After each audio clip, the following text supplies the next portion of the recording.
नमस्कार साथियों, एक बार पुनः आपका स्वागत है एनआईसी क्लासेस बाय बुनीस यूट्यूब चैनल पर। जैसा कि आप सभी निरंतर हमारे चैनल से जुड़ रहे हैं और आप सभी का अपनी पूरी टीम की तरफ से मैं आभार व्यक्त करता हूं। और 10 प्रश्नों की श्रृंखला आपके लिए हम लाते हैं जो सामान्य अध्ययन की मूल विषय वस्तु को देख करके तैयार की गई है। बहुत सारे आयोगों के पाठ्यक्रम को देखा गया है, बहुत सारी परीक्षा कराने वाली संस्थाओं के पाठ्यक्रम को देखा गया है और प्रीवियस ईयर के क्वेश्चन पेपर को देख करके और आगामी प्रतियोगी परीक्षाओं को ध्यान में रखकर यह सीरीज तैयार की गई है, जो कि आगामी प्रतियोगी परीक्षाओं के लिए बहुपयोगी सिद्ध होने वाली है। 10 प्रश्न यहाँ पर हम लाते हैं और सही विकल्प के साथ साथ हमारा प्रयास रहता है कि बचे वाले विकल्पों पर भी हम चर्चा करें और ज्यादा से ज्यादा चीजें आप तक हम पहुंचाने का प्रयास करें। तो बिना देरी किए हुए आज की श्रृंखला को हम शुरू करते हैं। और लगातार कई दिनों से ऐसा संयोग बना है कि जो हमारा पहला प्रश्न है वह भारत की राज्य व्यवस्था से लिया गया है। आज भी जो हमारा पहला प्रश्न है भारत की राज्य व्यवस्था से ही लिया गया है। प्रश्न आपके सामने है, भारतीय संविधान में मौलिक कर्तव्यों का प्रावधान किस देश के संविधान से ग्रहण किया गया है। यह प्रश्न भारत की राज्य व्यवस्था से लिया गया है और भारत के संविधान के जो स्रोत हैं वहां से लिया गया है। तो भारतीय संविधान में मौलिक कर्तव्यों का प्रावधान किस देश के संविधान से ग्रहण किया गया। 4 विकल्प यहाँ पर आपको दिए गए हैं।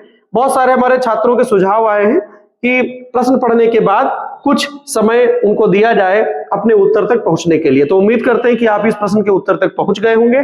पहले विकल्प में संयुक्त राज्य अमेरिका, दूसरे विकल्प में ब्रिटेन, तीसरे विकल्प में है ऑस्ट्रेलिया और चौथे और अंतिम विकल्प में सोवियत रूस।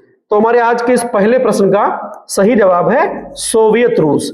सोवियत रूस के संविधान से मौलिक कर्तव्यों को ग्रहण किया गया। याद रखिएगा, मौलिक कर्तव्यों को सोवियत रूस के संविधान से ग्रहण किया गया है।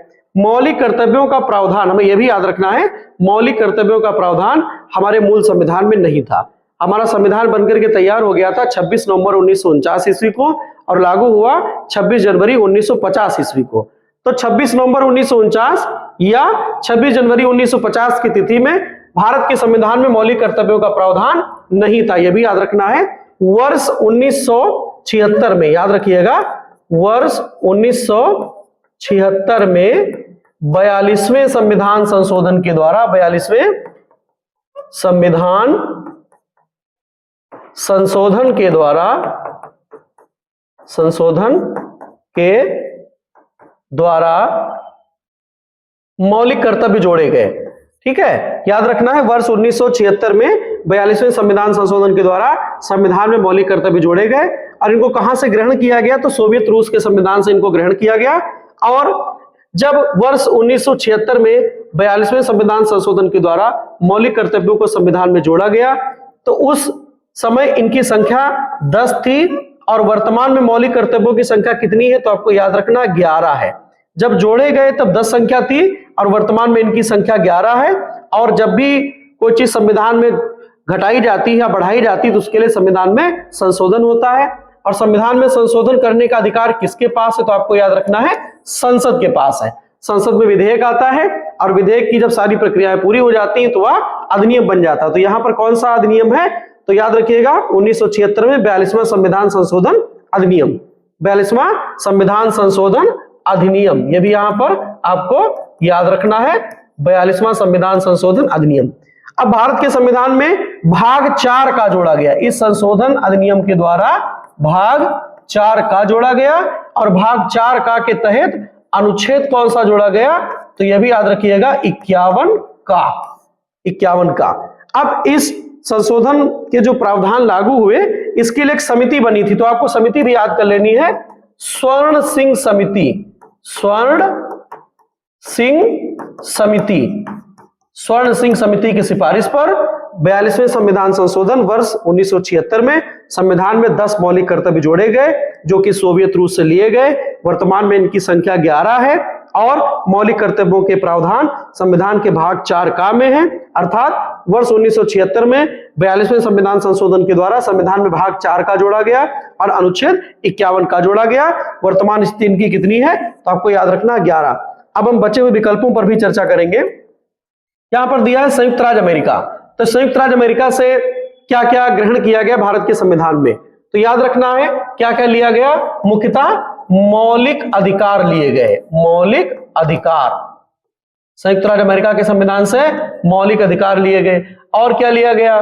तो स्वतंत्र न्यायपालिका, स्वतंत्र न्यायपालिका का प्रावधान लिया गया। और क्या लिया गया? तो याद रखना है वित्तीय आपातकाल, वित्तीय आपातकाल। और क्या लिया गया? तो यहां से लिया गया उपराष्ट्रपति का पद, उपराष्ट्रपति का पद, उपराष्ट्रपति का पद लिया गया। यह भी याद रखिएगा, उपराष्ट्रपति का पद लिया गया। और क्या लिया गया? तो यहां से न्यायिक पुनर्विलोकन लिया गया, न्यायिक पुनर्विलोकन का प्रावधान भी यहां से लिया गया। यह भी याद रखना है। मौलिक अधिकार लिए गए, स्वतंत्र न्यायपालिका का प्रावधान लिया गया, और उपराष्ट्रपति का पद लिया गया, वित्तीय आपातकाल लिया गया, और न्यायिक पुनर्विलोकन सहित बहुत सारी चीजें अमेरिका के संविधान से भारत के संविधान में ग्रहण की गई। ब्रिटेन के संविधान से क्या लिया गया? तो संसदीय शासन प्रणाली, संसदीय शासन प्रणाली। और क्या लिया गया मुख्यतः? तो याद रखना है एकल नागरिकता, एकल नागरिकता। एकल नागरिकता के अलावा और क्या लिया गया? तो याद रखना है एकल न्याय प्रणाली, एकल न्याय प्रणाली, एकल न्याय प्रणाली सहित बहुत सारी चीजें ब्रिटेन के संविधान से भी भारत में ग्रहण की गई। और ऑस्ट्रेलिया से क्या लिया गया? तो समवर्ती सूची की भाषा, समवर्ती सूची की भाषा। भारत के संविधान में मूलतः 8 अनुसूचियां थी और वर्तमान में 12 अनुसूचियां हैं, यह भी आपको याद रखना है। तो अनुसूची नंबर 7 में, अनुसूची नंबर 7 में विषयों को विभाजित कर दिया गया है कि किन विषयों पर कानून भारत की संसद बनाएगी और किन विषयों पर कानून राज्यों के विधान मंडल बनाएंगे। तो संघ सूची के विषयों पर कानून भारत की संसद बनाती है, राज्य सूची के विषयों पर सामान्यतः कानून भारत के राज्यों के विधानमंडल बनाते हैं, और समवर्ती सूची के विषयों पर राज्य का विधानमंडल, राज्यों के विधानमंडल और भारत की संसद दोनों मिलकर के कानून बनाते हैं। यदि किसी विषय को लेकर के टकराव हो जाए तो संसद के द्वारा बनाए गए कानून को प्रमुखता दी जाएगी। तो समवर्ती सूची की जो भाषा है वह ऑस्ट्रेलिया के संविधान से ग्रहण की गई है, याद रखना है आपको। आगे बढ़ते हैं। आज की श्रृंखला का हमारा अगला प्रश्न है जो कि सिंधु घाटी सभ्यता से लिया गया है। प्राचीन भारत के इतिहास का प्रश्न यह है, सिंधु घाटी सभ्यता के लोग किस देवता की पूजा करते थे? सिंधु घाटी सभ्यता के लोग किस देवता की पूजा करते थे? 4 विकल्प यहां पर दिए गए हैं आपको। पहले विकल्प में पशुपति, विष्णु, इंद्र और वरुण, 4 विकल्प है। हम उम्मीद करते हैं कि आप अपने जवाब तक पहुंच गए होंगे। जैसा कि बहुत सारे छात्रों का सुझाव भी आया है कि हमें कुछ समय दिया जाए प्रश्न पढ़ने के बाद, तो हम विकल्प को पुनः पढ़ रहे हैं, पशुपति, विष्णु, इंद्र और वरुण। तो हमारे आज के इस प्रश्न का सही जवाब है पशुपति। सिंधु घाटी सभ्यता के लोग पशुपति की पूजा करते थे और मात्र देवी की मुख्यतः पूजा करते थे, मात्र देवी की पूजा करते थे। और कुबड़ वाला बैल, ये भी याद रखिएगा, कुबड़ वाला बैल, इसके भी साक्ष्य पाए गए हैं, ये भी याद रखिएगा। अब बचे हुए विकल्पों पर हम चर्चा करेंगे। तो जो बचे हुए विकल्प हैं इनमें विष्णु, इंद्र और वरुण, विष्णु, इंद्र और वरुण, ये वैदिक कालीन देवता हैं, ये भी याद रखिएगा। इनकी लोकप्रियता वैदिक काल में ज्यादा थी। विष्णु को बताया गया है सृष्टि का पालनहार, विष्णु को बताया गया है सृष्टि का पालनहार, पालनहार बताया गया है। इंद्र को बताया गया है वर्षा के देवता हैं, ये वर्षा, युद्ध, तूफान के देवता हैं और देवताओं के राजा हैं, इनको कहा जाता है देवराज, देवराज इंद्र। तो वर्षा के देवता, युद्ध के देवता, तूफान के देवता और देवताओं के राजा कौन है? तो देवराज इंद्र, आपको याद रखना। वैदिक काल में इनकी लोकप्रियता बहुत ज्यादा थी। वरुण को जल का देवता बताया गया है, जल का देवता, वरुण को बताया गया है कि ये जल के देवता है, जल का देवता बताया गया है, ये भी आपको याद रखना है। तो पशुपति और मातृ देवी की पूजा और कुबड़ वाला बैल जो है, यह साक्ष्य कहां पाएंगे? सिंधु घाटी सभ्यता में पाए गए हैं। विष्णु को सृष्टि का पालनहार बताया गया है, इंद्र को वर्षा, युद्ध, तूफान और देवराज, देवताओं के राजा के तौर पर इनको बताया गया है। वरुण को जल का देवता बताया गया है, इनकी लोकप्रियता वैदिक काल में ज्यादा थी और पशुपति की लोकप्रियता सिंधु घाटी सभ्यता के काल में थी। आगे बढ़ते हैं। आज की श्रृंखला का हमारा अगला प्रश्न है निम्नलिखित में से किस उद्योग को धुरी उद्योग या उद्योगों का आधार कहा जाता है? 4 विकल्प यहां पर आपको दिए गए हैं। इसमें आपको पहचान करनी है कि ऐसा कौन सा उद्योग है जो सभी उद्योगों की जननी है, आधारभूत उद्योग है और उसी के पश्चात अन्य उद्योगों का मार्ग भी प्रशस्त होता है। तो पहले विकल्प है सूती वस्त्र, दूसरे पे है उर्वरक, तीसरे पे है लौह इस्पात और चौथे विकल्प में है खांडसारी। तो हमारे आज के इस प्रश्न का सही जवाब है, आप हम पहले तो उम्मीद करते हैं कि आप सही जवाब तक पहुंच गए होंगे। तो हमारे आज के इस प्रश्न का सही जवाब है लौह इस्पात उद्योग। लौह इस्पात उद्योग को सभी उद्योगों की जननी कहा गया है, आधारभूत उद्योग की श्रेणी में इसको रखा जाता है। और यह भी याद रखना है कि लोहे की खोज या लोहे के जो प्राचीनतम साक्ष्य वो कब से मिलना शुरू हुए, तो याद रखना वैदिक काल से। लोहे का जो प्रयोग है वैदिक काल से माना जाता है, वैदिक काल से प्रारंभ माना जाता है। आपसे पूछा जाएगा कि लोहा का जो प्रयोग है वह कब से शुरू हुआ, तो आप बताइएगा वैदिक काल से इसको प्रारंभ माना जाता है और सभी उद्योगों की जननी इसे कहा जाता है। अब हम बचे हुए विकल्पों पर भी चर्चा करेंगे। सूती वस्त्र उद्योग यह भारत का सबसे प्राचीन उद्योग है, बहुत सारी परीक्षाओं में पूछा गया, आप नोट कर लीजिएगा। यह भारत का सबसे प्राचीन उद्योग है, प्राचीन उद्योग रहा है सूती वस्त्र उद्योग, यह भी आपको याद कर लेना है। उर्वरक उद्योग, कृषि के क्षेत्र में भारत की बहुत ज्यादा व्यापकता है, भारत एक कृषि प्रधान देश है, तो यहां पर उर्वरकों का जो प्रयोग होता है उसका उत्पादन औद्योगिक स्तर पर किया जाता है। उत्तर प्रदेश से लेकर के भारत के अलग अलग क्षेत्रों में बहुत सारे उर्वरक संयंत्र लगाए गए हैं। जैसे उत्तर प्रदेश की बात करें तो गोरखपुर है, आंवला है, फूलपुर है, शाहजहांपुर है, बहुत सारे ऐसे हैं जहां पर उर्वरक के कारखाने लगाए जा चुके हैं। खांडसारी उद्योग का तात्पर्य क्या है, तो खांडसारी में गुड़ और चीनी, गुड़ और चीनी उद्योग, चीनी उद्योग को खांडसारी उद्योग कहा जाता है, जहां पर कच्चे माल के तौर पर गन्ने का प्रयोग किया जाता है। ये भी आपको याद रखना है, आपको ये पॉइंट जरूर नोट कर लेना हाईलाइट करके कि भारत का सबसे प्राचीन उद्योग कौन सा है, तो आपको बताना है सूती वस्त्र उद्योग। और सभी उद्योगों की जननी कौन है, तो लौह इस्पात उद्योग, ये भी याद रखना है।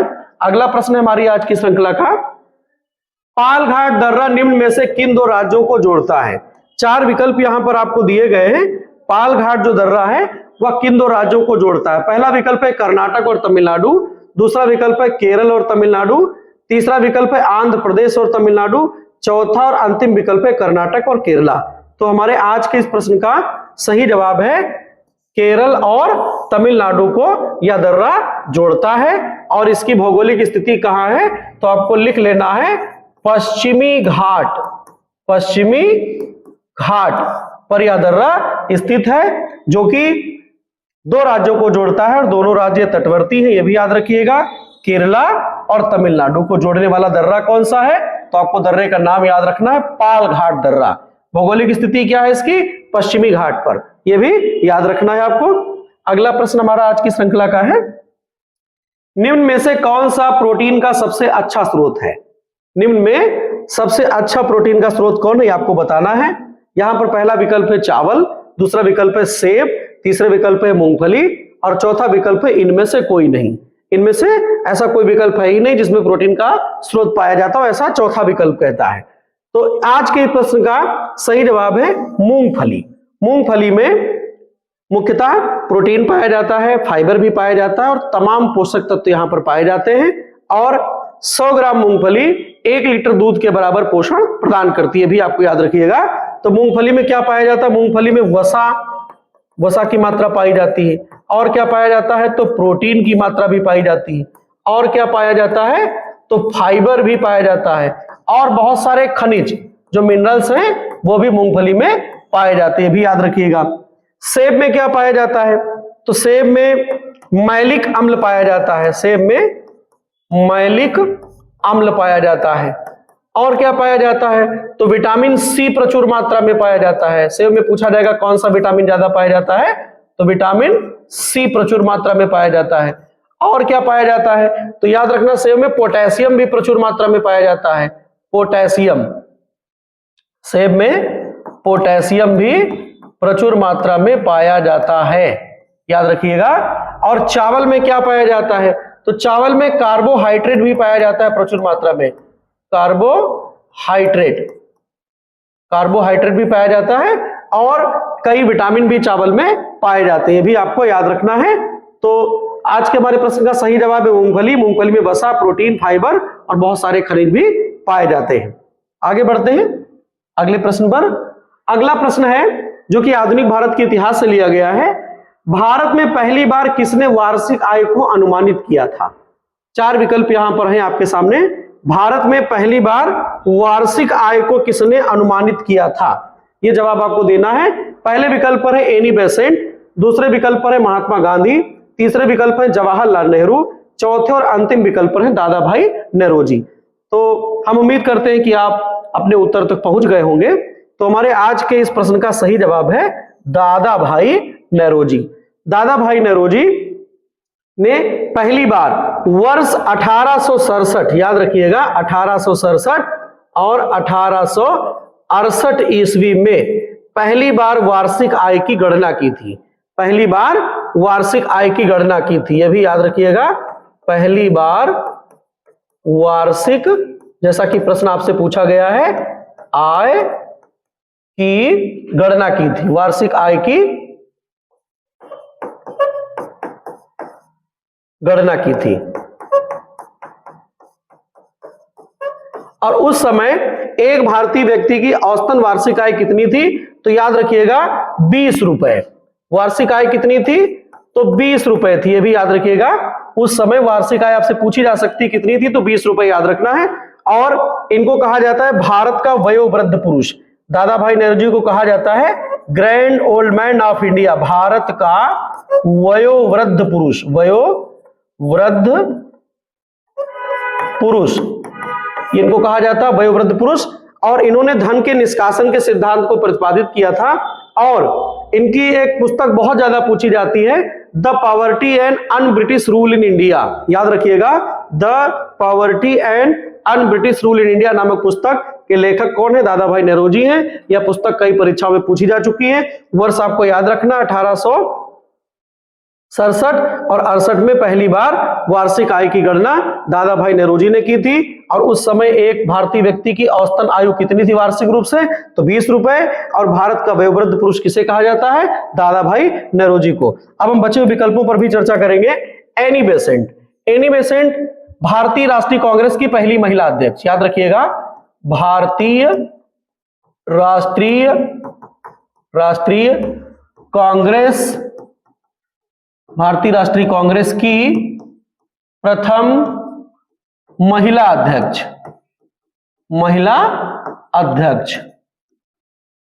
इन्होंने कब अध्यक्षता की कांग्रेस की? तो याद रखिएगा कौन सा अधिवेशन? तो 1917 ईस्वी का अधिवेशन। और इनके द्वारा भारत में होम रूल लीग आंदोलन भी चलाया गया था। महात्मा गांधी के नेतृत्व में बहुत सारे सफल आंदोलन हुए, बहुत सारे सत्याग्रह हुए। चंपारण सत्याग्रह हुआ, खेड़ा सत्याग्रह हुआ, अहमदाबाद मिल मजदूर आंदोलन का सफल आयोजन हुआ, असहयोग आंदोलन हुआ और अंग्रेजों भारत छोड़ो आंदोलन हुआ, दांडी मार्च का आयोजन हुआ। और महात्मा गांधी ने केवल एक बार, याद रखना वर्ष आपको, केवल 1924 में बेलगांव अधिवेशन, बेलगांव कहां पड़ेगा आज की डेट में? तो आपको याद रखना है कर्नाटक में पड़ेगा। तो बेलगांव अधिवेशन की अध्यक्षता की, बेलगांव अधिवेशन किस चीज का अधिवेशन? तो आपको याद रखना है कांग्रेस का अधिवेशन।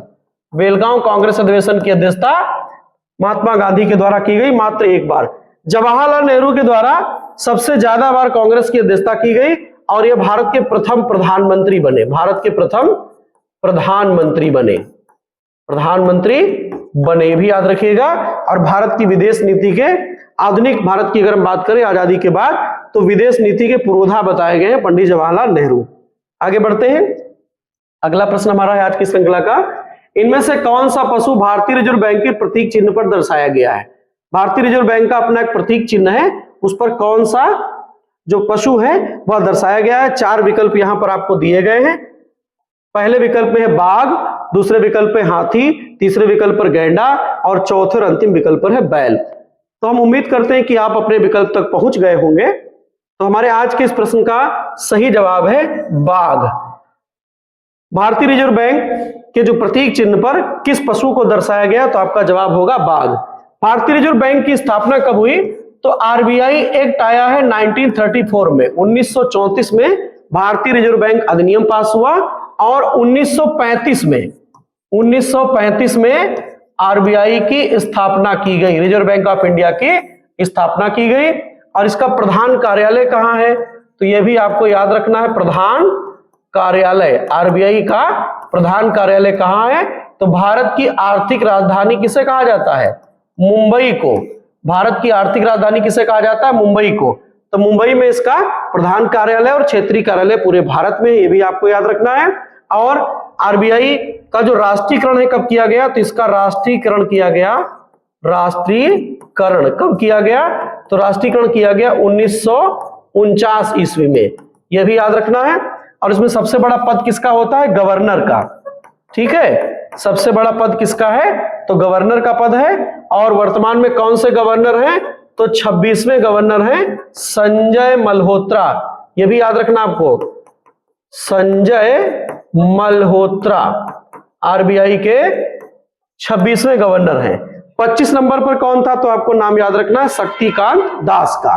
ठीक है, तो आरबीआई का एक्ट आया 1934 में, आरबीआई की स्थापना हुई 1935 में, और आरबीआई का प्रधान कार्यालय कहाँ है, मुंबई में, और राष्ट्रीयकरण हुआ 1949 में। सबसे बड़ा पद होता है गवर्नर का, और वर्तमान में जो गवर्नर है संजय मल्होत्रा जी, इनका क्रम क्या है, तो 26वां याद रखना है। और 25 नंबर के गवर्नर भी आपको याद रखना है शक्तिकांत दास। आरबीआई का जो प्रतीक चिन्ह है उसमें वृक्ष कौन सा है, तो आपको याद रखना है खजूर का वृक्ष है, खजूर का वृक्ष है, यह भी आपको याद रखना है।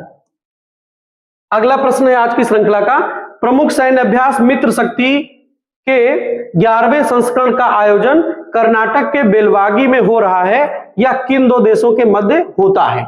यह प्रश्न करंट अफेयर से लिया गया है, और गत वर्ष की उत्तर प्रदेश पीसीएस की परीक्षा में भी कई युद्धाभ्यासों का क्रम आपसे पूछ लिया गया था, तो इंपॉर्टेंट है। पहला विकल्प है भारत और नेपाल, दूसरा विकल्प है भारत और श्रीलंका, तीसरा विकल्प है भारत और अमेरिका, चौथा और अंतिम विकल्प है भारत और फ्रांस। तो हम उम्मीद करते हैं कि आप अपने जवाब तक पहुंच गए होंगे। तो हमारे आज के इस प्रश्न का सही जवाब है भारत और श्रीलंका। भारत और श्रीलंका के बीच में युद्धाभ्यास जो होता है उसका नाम आपको याद रखना है मित्र शक्ति, मित्र शक्ति युद्धाभ्यास याद रखना है। और 2025 का संस्करण कौन सा है, तो 11वां संस्करण है। और यह भी आपको याद रखना कि इसका आयोजन कहां हो रहा है, तो भारत में हो रहा है। भारत में किस राज्य में हो रहा है, तो कर्नाटक में हो रहा है। और कर्नाटक में कहां हो रहा है, तो आपको याद रखना बेलवागी में हो रहा है। मित्र शक्ति जो युद्धाभ्यास की श्रृंखला है वो किस देश से संबद्ध है, तो आपको बताना है भारत और श्रीलंका के बीच में, जो कि इस प्रश्न का सही उत्तर है। संस्करण आपको 2025 का याद रखना है, 2025 का संस्करण आपको याद रखना है कौन सा, तो 11वां है। किस राज्य में हो रहा है, तो कर्नाटक में, और कर्नाटक में कहां हो रहा है, तो बेलवागी में हो रहा है, यह भी आपको याद रखना है। अब बचे विकल्पों पर हम चर्चा करेंगे। जो कुछ प्रमुख युद्धाभ्यास है, भारत और नेपाल के बीच में होता है सूर्य किरण नाम का युद्धाभ्यास, सूर्य किरण आपको याद कर लेना है। भारत और अमेरिका के बीच में बहुत सारे युद्धाभ्यास होते हैं, जिनमें सबसे प्रमुखता दी जाती है वज्र प्रहार को, वज्र प्रहार, भारत और अमेरिका। भारत और फ्रांस के बीच में मुख्यतः 3 युद्धाभ्यास होते हैं। एक होता है गरुड़, गरुड़, गरुड़ भारत और फ्रांस की वायुसेना के बीच होता है, वायु सेना के मध्य होता है। भारत और फ्रांस की वायुसेना के मध्य कौन सा युद्धाभ्यास होता है, तो आपको याद रखना है गरुड़। एक होता है वरुण, वरुण, वरुण भारत और फ्रांस की जल सेना के बीच होता है, नेवी, जल सेना के मध्य कौन सा युद्धाभ्यास होता है, तो आपको याद रखना है वरुण। और एक युद्धाभ्यास होता है शक्ति, शक्ति, शक्ति नामक युद्धाभ्यास भारत और फ्रांस के मध्य होता है। तो फ्रांस और भारत की जो थल सेनाएं हैं, थल सेना, इनके मध्य होता है, याद रखिएगा। एक बार पुनः हम प्रश्न को पढ़ेंगे। प्रमुख सैन्य युद्धाभ्यास जो है मित्र शक्ति का 11वां संस्करण का आयोजन कर्नाटक के बेलवागी में हो रहा है या किन दो देशों के मध्य है, 2025 का युद्धाभ्यास है, ये भी याद रखिएगा। 4 विकल्प आपको दिए गए थे, सही जवाब है इसका भारत और श्रीलंका, संस्करण 11वां है। अब हम बचे विकल्पों पर जब चर्चा करते हैं, जो कि हमारी टेस्ट श्रृंखला को बहुत ज्यादा महत्वपूर्ण बनाने का प्रयास किया जाता है। भारत और नेपाल के बीच में सूर्य किरण आपको याद करना है। भारत और अमेरिका के बीच में बहुत सारे युद्धाभ्यास होते हैं, उनमें प्रमुख कौन है, वज्र प्रहार। आपसे पूछा जाएगा वज्र प्रहार नामक युद्धाभ्यास किन दो देशों के बीच होता है, आपका जवाब होगा भारत और श्रीलंका।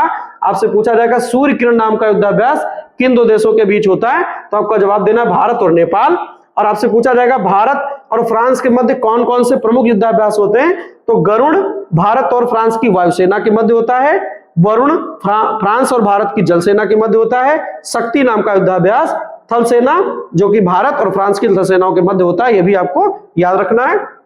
अगला प्रश्न हमारा आज की श्रृंखला का, उत्तर प्रदेश का कौन सा जनपद उत्तराखंड, हरियाणा, हिमाचल प्रदेश के साथ अपनी सीमाएं साझा करता है। उत्तर प्रदेश का ऐसा कौन सा जनपद है जो उत्तराखंड, हरियाणा तथा हिमाचल प्रदेश के साथ अपनी सीमाएं साझा करता है। यहां पर 4 विकल्प आपको दिए गए हैं। एक राज्य यहां पर है उत्तराखंड, दूसरा राज्य यहां पर है हरियाणा और तीसरा राज्य है हिमाचल प्रदेश। तो यहां पर 3 राज्यों के साथ ऐसा कोई जनपद है इस विकल्प में जो अपनी सीमाएं साझा करता है। पहला विकल्प है पीलीभीत, दूसरा विकल्प है सोनभद्र, तीसरा विकल्प है ललितपुर, चौथा और अंतिम विकल्प है सहारनपुर। हम उम्मीद करते हैं कि आप अपने उत्तर तक पहुंच गए होंगे। जैसा कि छात्रों के द्वारा अनुरोध किया गया कि कुछ समय उनको दिया जाए, तो आप सही उत्तर तक पहुंच गए होंगे और हमारे आज के प्रश्न का सही जवाब है सहारनपुर। सहारनपुर जो जनपद है यह अपनी सीमाएं उत्तराखंड के साथ भी साझा करता है, हरियाणा के साथ भी साझा करता है और हिमाचल प्रदेश के साथ भी साझा करता है। तो जो सहारनपुर जनपद है वह उत्तराखंड साथ साथ में कौन और दूसरा राज्य हिमाचल प्रदेश और तीसरा राज्य कौन सा हो जाएगा, हरियाणा के साथ यह अपनी सीमा साझा करता है। तो आपसे पूछा जाएगा कोई ऐसा जनपद बताइए जो 3 राज्यों के साथ सीमा साझा करता है, तो आपका जवाब होगा सहारनपुर। और कुछ ऐसे तथ्य भी जान लें जो परीक्षा के लिए इंपॉर्टेंट हैं। तो सहारनपुर जनपद उत्तर प्रदेश का सबसे